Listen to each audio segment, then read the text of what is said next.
예, 사람들이 내가 이만큼 노력하면 이만큼 이 땅에서 복을 받고 행복하게 살 것이라고 생각을 합니다.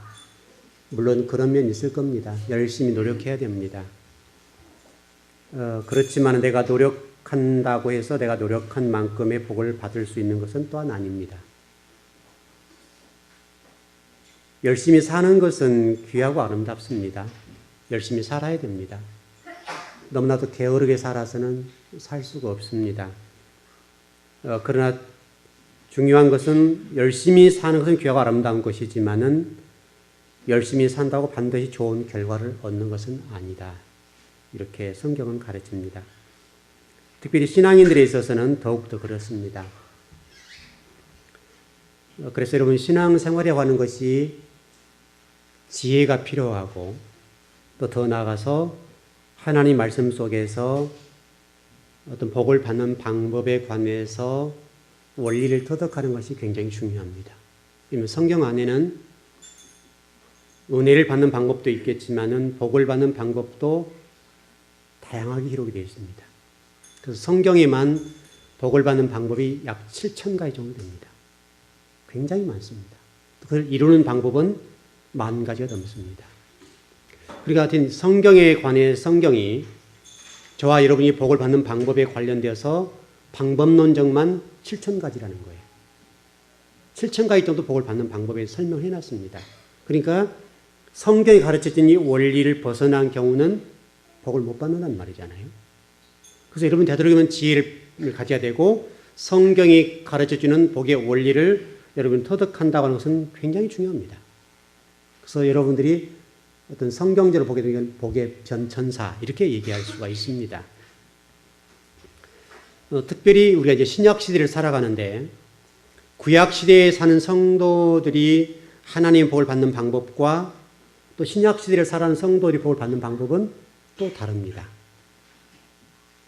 여러분들께서 구약 성경과 신약 성경의 흐름을 잘 이해하는 것이 중요합니다. 그래서 구약 성경의 복을 받는 방법과 신약 성경의 복을 받는 방법인데 이것을 정리하자면 구약 시대의 복의 구조, 복의 원리가 다르고 신약 시대 복의 원리, 복의 구조가 전혀 다릅니다. 우리가 이것을 잘 이해를 못하는 경우가 있습니다만은 저와 여러분들 신약 시대를 살고 있는 사람들이기 때문에 신약 시대에 맞는 복의 원리, 복의 구조, 복을 받는 방법대로 산다는 것은 대단히 중요합니다.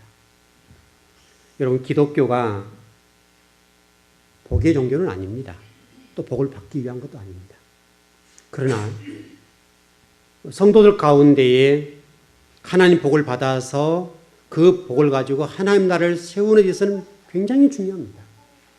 왜냐하면 하나님 나라를 세우는 데 있어서 반드시 물질이 필요하니까요. 여러분 하나님 나라를 세워보십시오. 그냥 우리 입으로 안 되잖아요. 반드시 물질이 필요합니다. 그래서 성경은 이 부분에 관해서 그토록 7,000가지 복을 얘기하는 겁니다. 그 복이 우리의 어떤 안락과 호의호식의 문제를 떠나서 하나님 말씀하려고 하는 이 복의 문제는 하나님 나라를 세우는 데 있어서는 필수적으로 필요한 게 아니라 물질입니다. 그래서 하나님이 성경에 복을 받는 방법을 7,000가지를 설명해 놨습니다. 그러나 신약시대는요 조금 다릅니다. 거기 플러스 구약시대 플러스 설명해 놨는데 이런 설명입니다. 너희를 보고 나를 믿게 해. 이게 포함된 겁니다. 그 성경을 한번 찾아보십시다. 신명기 28장 12절입니다. 일단 한 절 찾아보고 신약을 좀 찾아보십시다. 신명기 28장 12절입니다.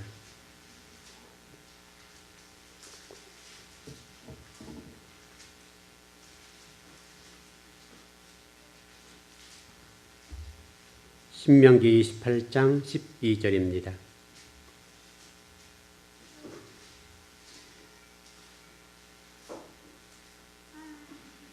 같이 한번 시작.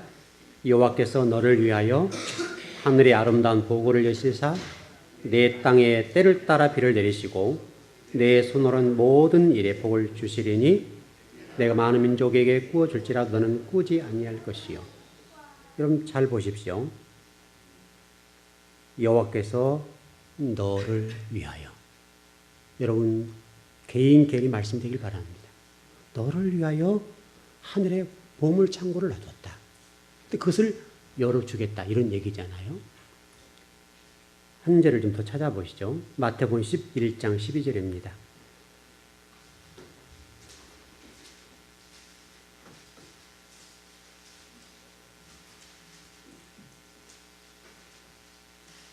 마태복음 11장 12절입니다.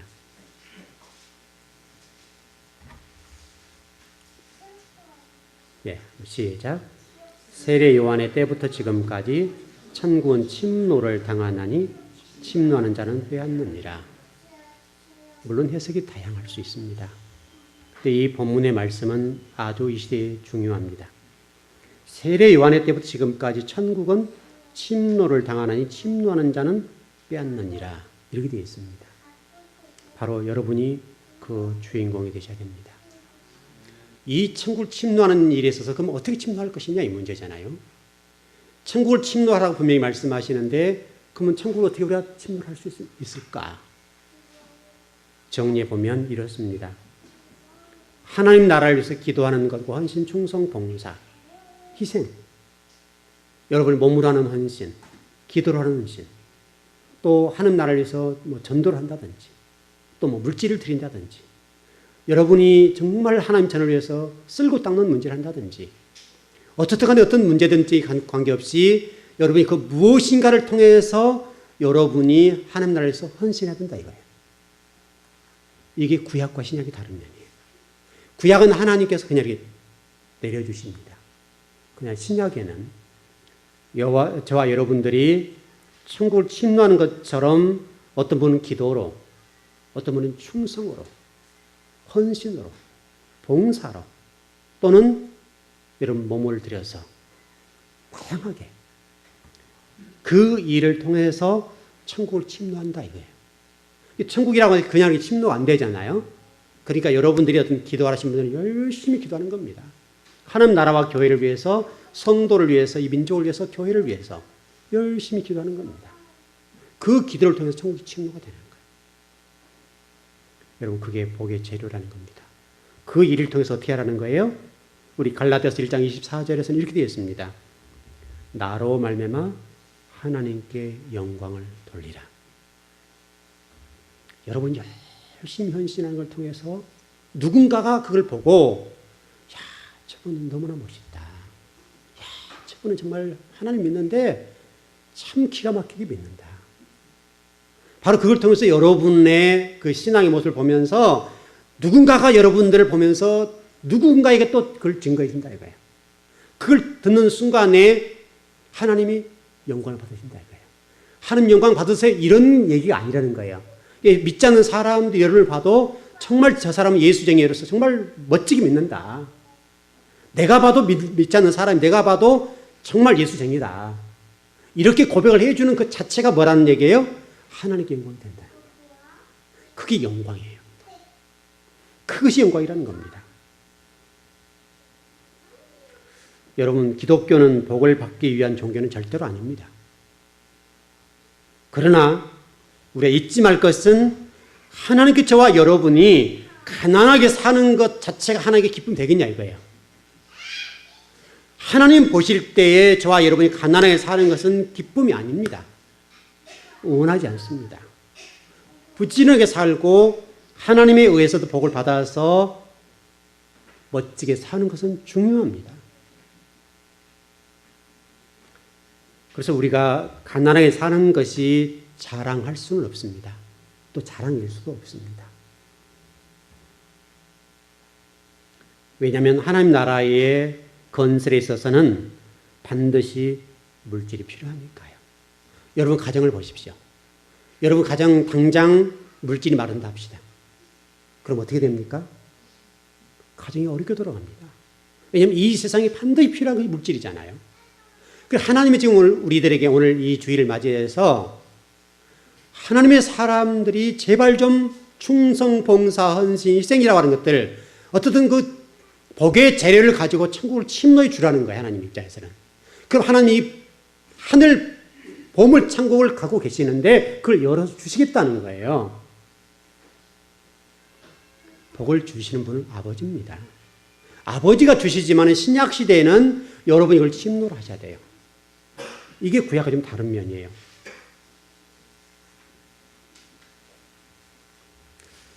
여러분에서 사업이라고 그냥 가정을 해볼까? 예를 들어봅시다. 여러분 사업을 하시는데 또 뭐 직장 생활하고 똑같습니다. 사업을 하시는데 하나님 오셔가지고 누구누구 권사야 내가 오늘 너에게 이렇게 물질 갖고 왔다. 이렇게 말씀하신 적이 있습니까? 한 번도 없으시죠? 그래서 우리 교회 성도들 가운데 식당 하신 분 몇 분 계시는데 식당 한 분들 보십시다. 그럼 하나님 짠 하고 나타나셔가지고 오늘 매출 얼마 딱 주시고 가냐 이 말이죠. 그러진 않죠. 누구를 통해서 물질이 옵니까? 사람을 통해서 오시죠.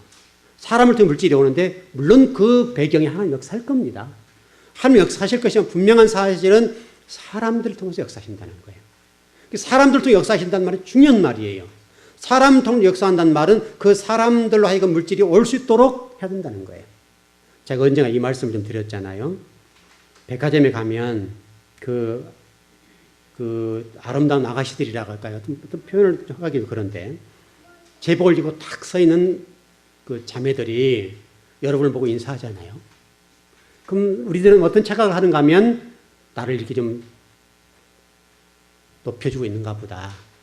이렇게 생각할 거 아닙니까? 여러분 보고 인사하는 거 아닙니까?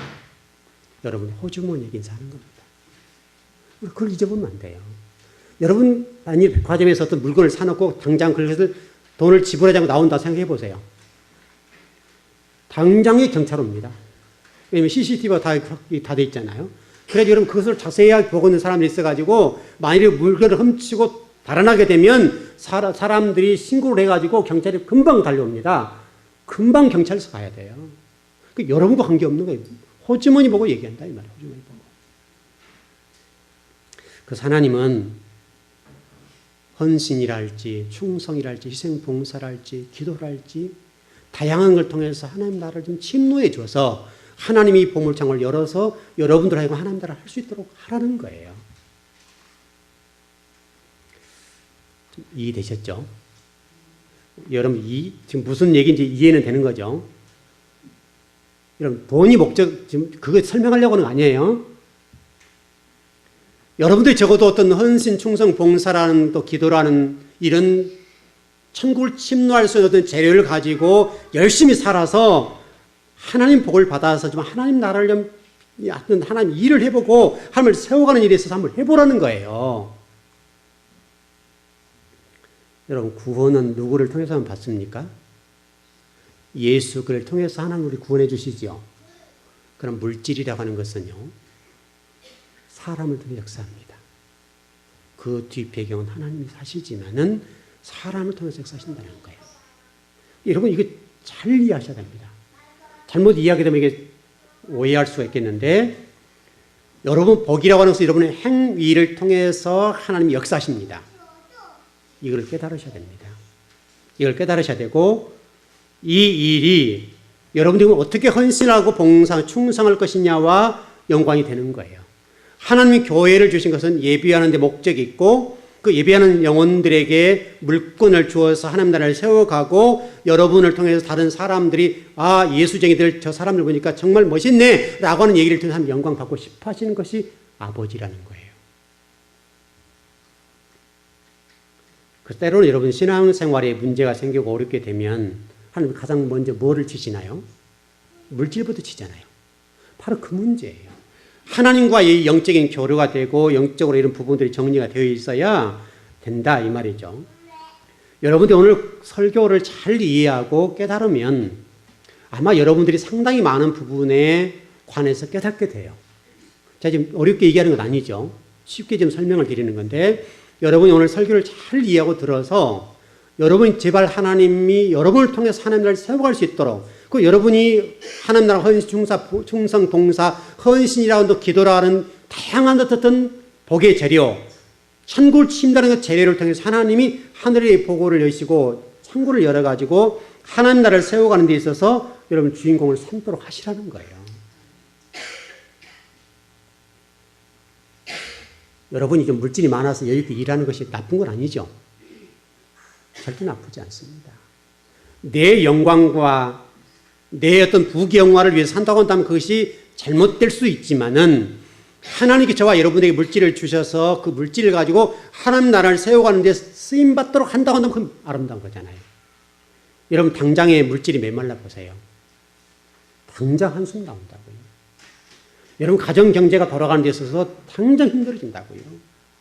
그러면 여러분 기도가 나옵니까? 잘 안 나와요. 굉장히 힘들어진다고요.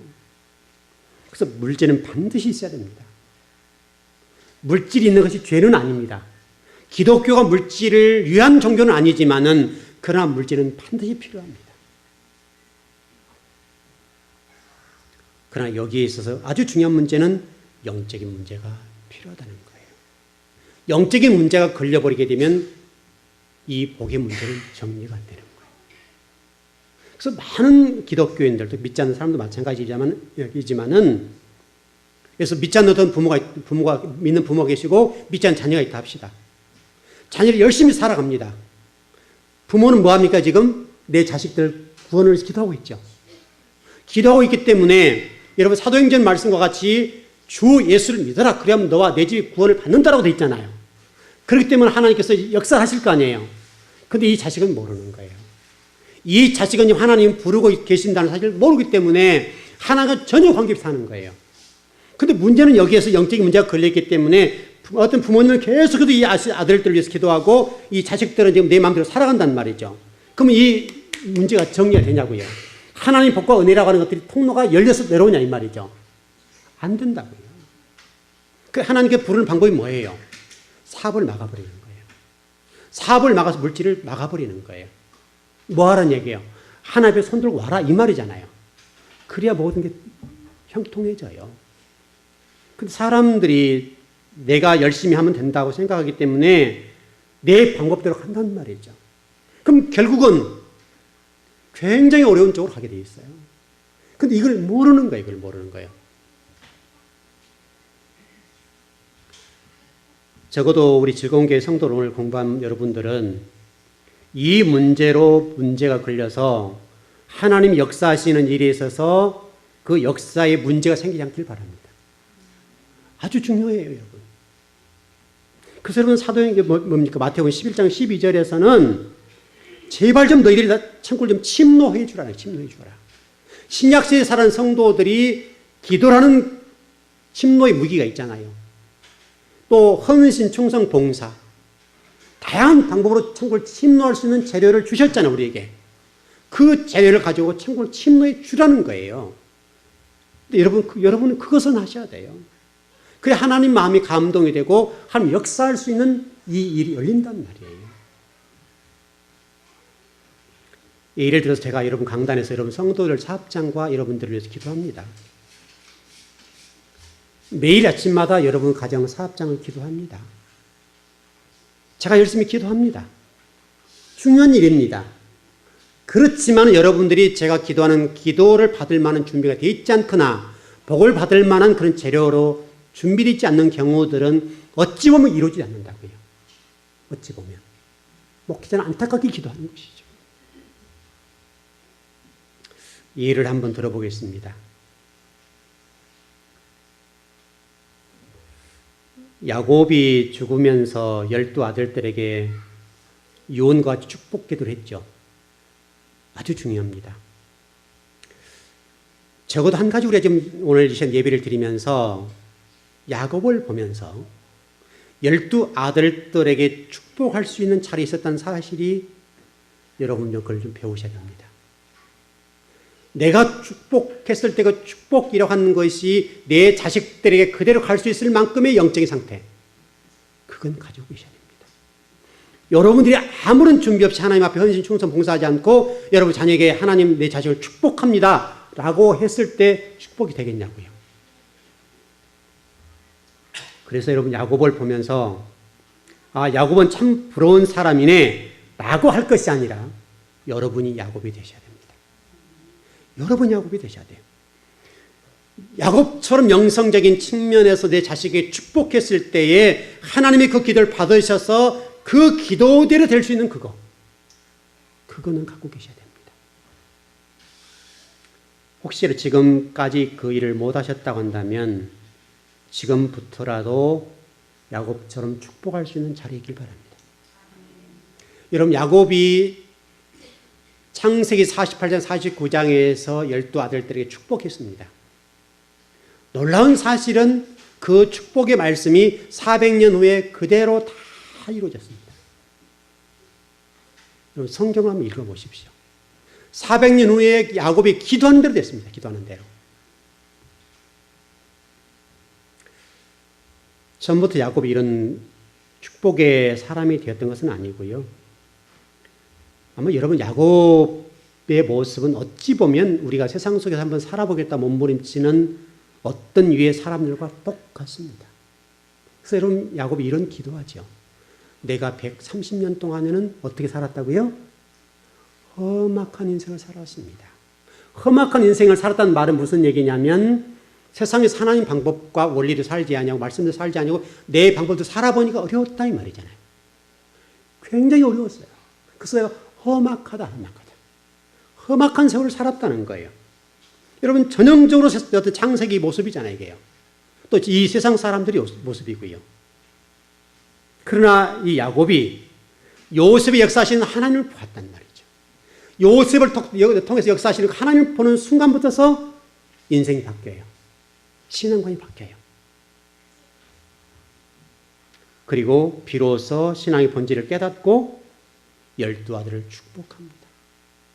여러분, 이거 굉장히 중요합니다. 여러분 자신을 위해 축복할 수 있는 정도 영적인 상태와 여러분 자녀들을 축복할 수 있을 만큼의 영적인 상태는 여러분들이 가지고 계시거나 유지하셔야 된다.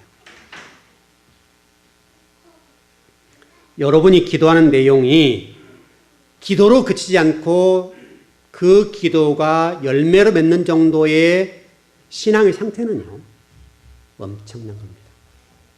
엄청난 겁니다. 야곱의 기도는 12지파가 땅을 분배할 때에 그대로 됐습니다. 그대로요. 여러분, 12지파가 출애굽을 해서 가나안을 차지하지 않습니까? 그때 에브라임 수도였던 실로에서 12아들들이 제비를 뽑습니다. 제비를 뽑아요. 형제 서열, 그 다음에 공과의 문제를 다 떠나서 12아들들이 제비를 뽑습니다. 제비를 뽑는 데 놀라운 사실은 공과의 문제도 형제의 서열의 문제도 다 떠났습니다. 그런데 야곱이 기도하는 대로 제비가 뽑히는 거예요. 그래서요, 땅을 나눌 때에 야곱의 축복 가운데 축복을 받았던 특별한 사람이었던 에브라임과 유다가요, 평야지대, 곡창지대, 그 땅을 차지하게 됩니다. 더 놀라운 사실은요, 야곱에게 꾸지람을 듣고 책망을 들었던 누벤과 시몬 지파는요, 산악지대 땅을 차지합니다. 산악지대.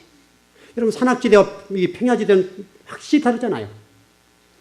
더 놀라운 사실은 레위 지파는 시몬과 더불어서 야곱에게 2번의 저주를 받습니다. 시몬도 그렇게 됩니다. 레위는요, 땅을 차지하지 못합니다. 아예 땅을 못 차지하는 거예요.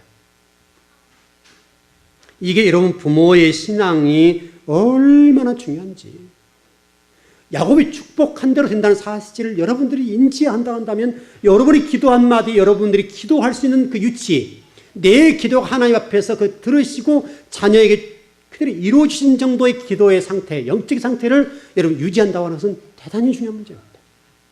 대단히 중요한 문제예요. 제가 여러분 오늘 설교를 준비하면서 그 12지파를 이렇게 한번 도표를 만들어서 이렇게 확인을 했습니다. 여러분 짧게 좀 전하겠는데, 12아들들 가운데 야곱에 의해서 축복과 저주가 나눠지는데 대부분이 저주의 책망을 받았던 자식들의 미래를 보니까요, 이렇게 됐습니다. 여러분, 첫째가 루벤이죠. 루벤 지파와 시몬, 갓, 아셀, 납달리. 이 지파들은요, 좋은 땅도 차지하지 못했지만 후대들을 보니까요, 후대들. 거기서 이름 있는 사람이 한 명이 안 나옵니다. 여러분 놀란 거 아닌가요? 루벤과 시므온, 갓, 아셀, 납달리 지파 가운데에 성경 속 기록된 인물들 가운데 영향력 있거나 영향가 있는 사람이 한 사람이 안 나와요. 지도자 한 사람이 안 나와요. 지도자가. 그 아들들 가운데서. 그러나 어떤 야곱의 축복을 받았던 유다 지파와 에브라임 지파는요, 놀랍도록 영향력 있는 인재들이 많이 나왔습니다. 좀 설명을 드려보겠습니다. 유다 지파 같은 경우를 보니까 여러분 갈렙, 아간, 다윗, 여러분 다윗도 유다 지파입니다. 야베스, 온니엘, 이 사람들이 유다 지파입니다. 에브라임 지파를 볼까요? 에브라임 지파는 여러분 여호수아 아시죠? 요즘 가나안 땅에 들어왔던 여호수아, 사사 압돈, 여로보암, 이런 지파를 배출합니다. 성경에서 위대하게 쓰임받은 사람들. 여러분 이것을 눈여겨봐야 돼요. 더 눈여겨볼 것은 야곱에 의해서 두 번의 저주를 받았던 지파가 하나 있었는데 아까 시므온과 레위라고 그랬죠. 이미 시므온은 끝났고 레위 지파입니다. 이 레위 지파는요, 뭐 하는 사람들이죠? 성전에서 서로 봉사한 사람들이잖아요. 봉사한 사람들인데 성경에서 이 레위 지파에 대해서 어떻게 좀 설명이 되는가 하면 유다와 에브라임 지파보다 훨씬 많은 인재가 나왔습니다. 자, 지금 성전 얘기했습니다. 성전에 선신 봉사했던 이 레위 지파에서는 성경 가운데 유다와 에브라임보다도 훨씬 많은 인재가 나옵니다. 좀 설명을 드려보겠습니다. 여러분, 어떤 레위 지파 가운데 모세, 아론, 고라, 미리암, 나답, 아비우, 엘르아살, 사독, hil기야, 엘가나, 사무엘. 여러분 아까 유다 지파가 훨씬 많이 나왔죠? 무슨 얘기를 하는 겁니다? 하나님께서 이 내용을 통해서 우리에게 뭔가 메시지를 전하고 싶은 거예요. 우리가 비록 어떤 가문적인 부분에 있어서 좋은 가문에 태어나지 않을 수도 있죠. 그럴 수 있으나 하나님은 여러분에게 희망을 주는 거예요. 무슨 얘기인가 하면 여러분이 지금 이건희 회장직 같은 태어나서 얼마나 좋겠어요. 그렇게 안 될 수 있다 이 말이죠.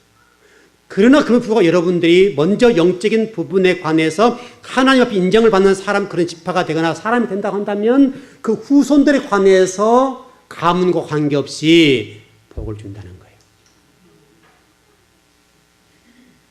그래서 여러분 레위 지파를 제가 쭉 확인을 해보니까 유다 지파보다도 에브라임 지파보다 훨씬 많은 인재가 나왔어요. 배 이상 나왔습니다. 유다 지파 굉장히 많이 나왔는데 유다 지파보다도 배 이상의 인재가 나왔어요. 이것은 우리가 상당히 생각해 봐야 될 거예요. 레위 지파가 여호와 복을 받았던 것은 성막을 관리하는 직책과 율법을 필사하고 서기관 활동들을 주로 했고, 특별히 보면 레위 지파 같은 경우는 11지파 속에서 들어갔잖아요. 11지파가 사는 곳에 흩어져 살았습니다. 왜냐하면 제사장 교를 해야 되니까. 흩어져 살아서 이 사람들의 영향력이 대단해진 거예요. 비록 저주를 받았지만은 그 많은 12지파 가운데 흩어져서 그 속에서 제사를 집례하는 일에 돕는 일, 제사를 집례하는 일, 성경을 필사하고 서기관 같은 역할을 감당하고 하나님 나라의 일을 감당하게 되니까 하나님께서 이 레위 지파에게 이런 복을 주셨다는 거예요.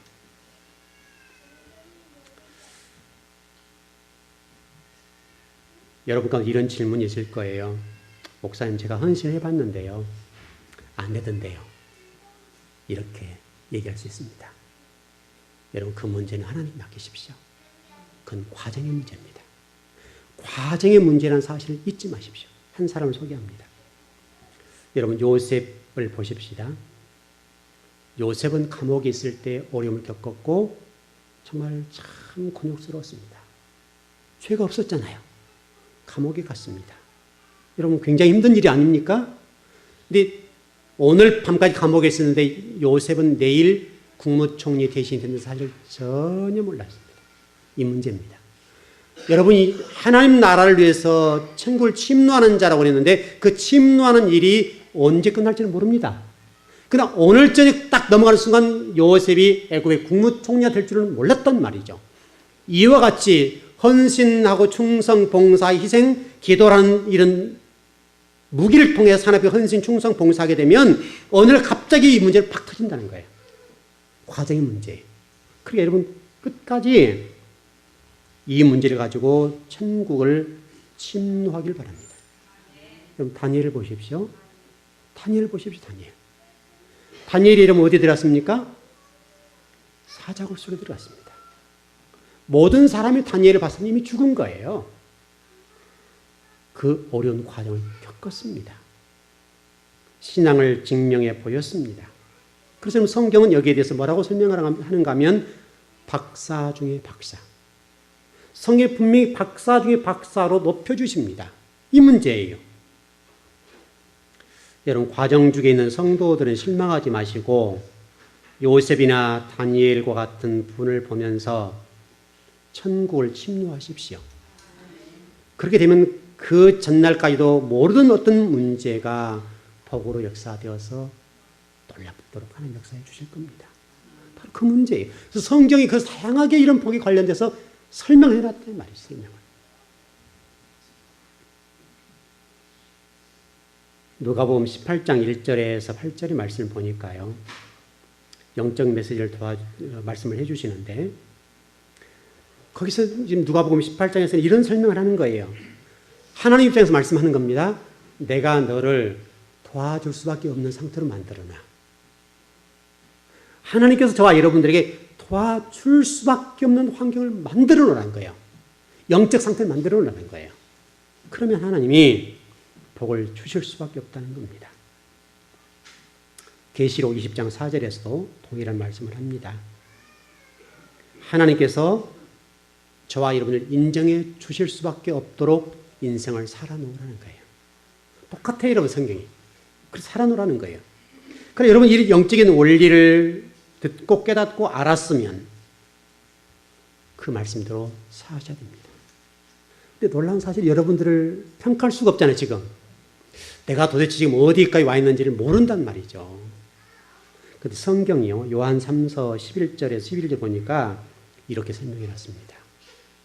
하나님이 주의 종들을 세우기 위해서 말씀하시는지 모르지만은 네 종에게 인정받아라. 그렇게 해놨습니다. 그래서 요한 3서 11절 12절에서는 바로 주의 종에게 인정받는 것이 곧 하나님에게 인정받는 것이다. 그렇게 설명이 되어 있습니다. 쉽게 설명하면 진리를 걷는 주의 종이라고 한다면 그 진리를 걷는 주의 종의 입장에서 인정을 받으라는 거예요. 세상적인 주의 종은 말고요.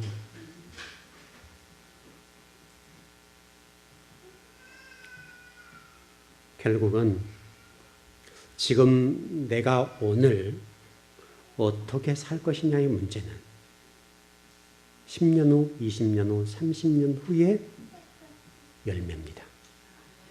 오늘 없이 10년 후, 20년 후, 30년 후는 없습니다. 그래서 여러분 부지런하고 사는 거예요. 부지런. 제가 어제 좀 이제 시골에서 우리 교회에 또 먹거리를 좀 가져오니라고요. 이제 금요일 날 내려가서 싹 정리해서 왔거든요. 왔는데 집에 오니까 거의 12시가 다 됐습니다. 집 나르고 어쩌고저쩌고 하니까 12시 넘었는데 얼마나 피곤하겠습니까? 어제 막 이렇게 고구마를 캐는데요. 고구마 한 지는 들어갔어요. 딱 따간 땅에다가 이게 들어가서 우리 양장님 같이 가서 해봤으니까 아는데 이게요, 소소랑이라는 게 이게 뭡니까, 이게? 이걸로 이게 파는데요. 자루가 부러질 정도예요. 자루가 제가 2개를 뿌려 먹었어요. 삽을 해서도 안 되니까 이게 하는데 삽자루가 부러져 버려요. 그 정도로 땅이 단단해요. 그러니까 이게 그렇게 길쭉이 쭉 들어왔는데 이게 파면 이렇게 파야 돼요. 하나 하는데. 근데 그 장모님이 그 일을 하는데 하루 종일 해서 한두 독한데 이렇게. 한 줄을. 그래서 한 가마니. 이렇게 하신대요. 근데 오전에 또 일을 하고 다 했거든요. 하고 이제 오후에 잠깐 일을 했는데 우리 강 집사님도 같이 갔는데 강 집사님, 성장로님, 양장로님 이 파는데요. 3줄 팠는데 다 넉다운이에요. 도저히 더 이상 못해요.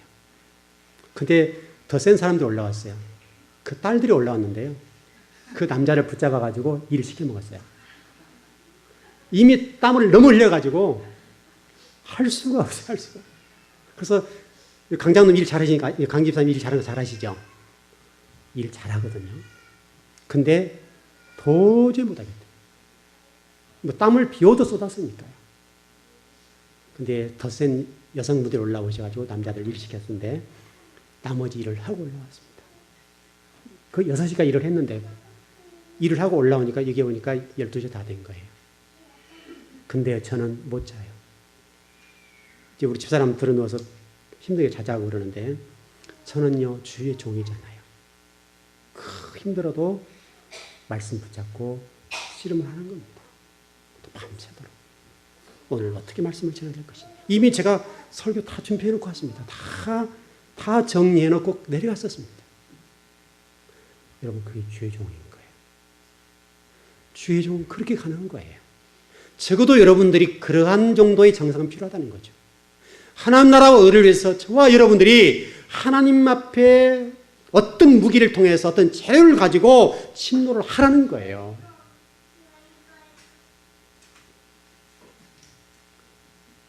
우리 하나님이 여러분들의 침노함을 보시고 역사를 하실 겁니다. 자, 우리 학생들 오늘 예배 지금 나온 학생들도 있는데 학생들 가운데 공부를 못하고 싶은 학생이 있을까요? 한 학생도 없겠죠. 그럼 공부를 못한 원인이 뭐죠? 공부를 못한 원인이 뭐예요? 공부를 안 하니까. 맞죠? 안 하고 점수를 잘 맞으라고 이것은 무슨 심보예요? 도둑놈 심보죠. 공부 안 하면 점수는 안 나오게 돼 있다고요. 안 나와요. 이게 영적인 원리와 똑같은 거예요, 여러분. 땅에 사는 동안에 특별히 신약시대를 살아가는 성도들에게는 그와 똑같아요. 똑같으니까 여러분들이 하나님 나라와 의를 위해서 복을 받으셔야 되겠는데 그 복을 받기 위해서는 그와 같이 하십시오. 현실의 삶 속에서 어떤 어려운 문제가 있을 겁니다. 민수기 11장 29절 말씀 보게 되면 그런 말씀들입니다. 그런 말씀들인데 여러분들이 천국을 침노하는 자처럼 충성하십시오. 기왕에 사는 것 좀 우리가 그리스도인답게 좀 살아야 되지 않겠습니까? 기왕이면 하나님의 인정받고 그리스도인답게 살아서 멋지게 살아야 되지 않냐 말이죠. 좀 결론을 좀 정리해 보겠습니다. 우리 예수님께서도 이 땅에 사는 동안에 우리 주님 마음대로 살지 않았습니다. 하나님 되신 예수 그리스도도 이 땅에 사는 동안에 하나님이 말씀하신 말씀대로 사셨습니다. 한 번도 하나님 말씀하신 말씀을 어긋나지 않았습니다. 말씀하신 말씀 그대로 순종하고 선지자로 살다가 십자가에서 죽으셨습니다. 바로 이 문제는 우리의 문제입니다. 여러분 구약성경 에레미야나 호세아, 이사야, 선지자 같은 이런 선지자들이 톱에 켜서 죽임을 당하고 또는 기름에 튀겨서 죽임을 당하고 그랬습니다. 그러면 그렇게 역사했던 그 사단이 지금 신약시대에는 우리에게 어떻게 역사할까요? 지금 신약시대를 사는 성도들에게는 그 사단이 여러분을 죽이기 위해서 한 나라를 위해서 그냥 가만히 있겠냐 이거예요. 다양한 방법들을 통해서 여러분들이 신앙생활을 못하게 만들 것이고 천국을 침노하지 못하도록 할 것 아니냐 이거예요. 더 교묘하게, 더 교활하게 할 거라고요. 그 교활하고 교묘하게 여러분을 넘어뜨리고 하나님 나라의 일꾼 되지 못하도록 하고 천국을 침노하는 자가 되지 못하도록 지금은 더 열심히 할 것 아니냐 이 말이죠. 구약에 그렇게 역사했던 그 사단이 신약시대는 가만히 있을 거냐고요. 여러분이 그것을 놓치면 안 됩니다. 우리에게 사단은 보이지 않을 겁니다. 그러나 창세기에서 설명하고 있는 것처럼 뱀에게 역사하는 그 사단이 지금도 누군가를 통해서 여러분의 주변에 있는 어떤 사람을 통해서 여러분이 하나님 나라의 일꾼 되지 못하게 만들고 침노하는 자가 되지 못하도록 만들고 재료를 드리지 못하도록 할 거라고요. 예배 드린 그 문제까지도 여러분들 파고들어서 넘어지게 만들 거라고요. 그게 누구냐 이거예요. 가장 친한 친구일 수 있고 가장 가까운 그 어떤 사람들을 통해서 사단은 공격합니다. 여러분 뱀과 사단이 가까웠다고 그랬죠. 우리 창세기 공부할 때 뱀과 사단이 굉장히 친밀했습니다. 친밀했던 그 뱀에게 사단이 들어와서 하와를 무너뜨리고 아담을 무너뜨리고 하나님 자리를 차지하게 된 겁니다. 지금도 그런 역사는 똑같습니다. 여러분 이 사실을 잊지 마시고요. 사단의 달콤한 유혹들을 여러분이 가장 가깝고 친한 어떤 사람들 통해서 역사하는데 여기에 넘어가지 않길 바랍니다. 가장 친근한 말, 가장 아름다운 말로 접근하는 사실 절대 잊지 마십시오. 여러분요, 이거 너무너무 중요한 겁니다. 상당히 많은 성들이 이기 때문에 무너지는 거예요. 그래서 천국을 침노하지 못합니다. 하나님이 주신 복을 받지 못하는 경우들이 있습니다. 적어도 우리 오늘 즐거운 교회에서 예배는 우리 즐거운 교회 성도들은 하나님 예배한 복을 누려서 멋지게 쓰임받았으면 좋겠습니다. 기도하겠습니다.